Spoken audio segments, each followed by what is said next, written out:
CPR part 2 ನೋಡಿದರೆ, ಇವಾಗ ಈ ಥರ ಪೇಷಂಟ್ ಸಮ್‌ಟೈಮ್ಸ್ ಇರ್ತಾರೆ. ನೀರಲ್ಲೇ ತುಂಬ ಹೊತ್ತು ಇರ್ತಾರೆ. ಅವ್ರ ಬಾಡಿ ಟೆಂಪರೇಚರ್ ತುಂಬ ಕಡಿಮೆ ಆಗಿರುತ್ತೆ. ಸೊ ಫಸ್ಟ್ ಏನು ಮಾಡಬೇಕು?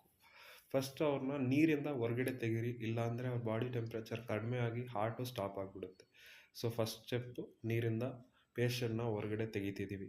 ಹೊರಗಡೆ ತೆಗೆದ್ಬಿಟ್ಟು ಒಂದು ಬ್ಲ್ಯಾಂಕೆಟು ಏನಿದೆಯೋ ಅವ್ರ ಮೇಲೆ ಹಾಕಿ ಸೊ ದಟ್ ಬಾಡಿ ಟೆಂಪ್ರೇಚರ್ನ ನಾವು ಸ್ವಲ್ಪ ಮೇಂಟೈನ್ ಮಾಡ್ಬೋದು.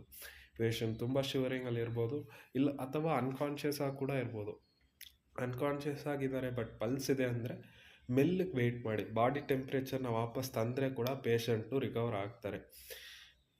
ಸೊ ಇದು CPR ಮಾಡ್ತಾ ಮಾಡ್ತಾ ನಾವು ಇನ್ನೊಂದು ಪೇಷಂಟ್ನ ಅದೇ ಟೈಮಲ್ಲಿ ಕಾಪಾಡ್ತಿದ್ದೀವಿ.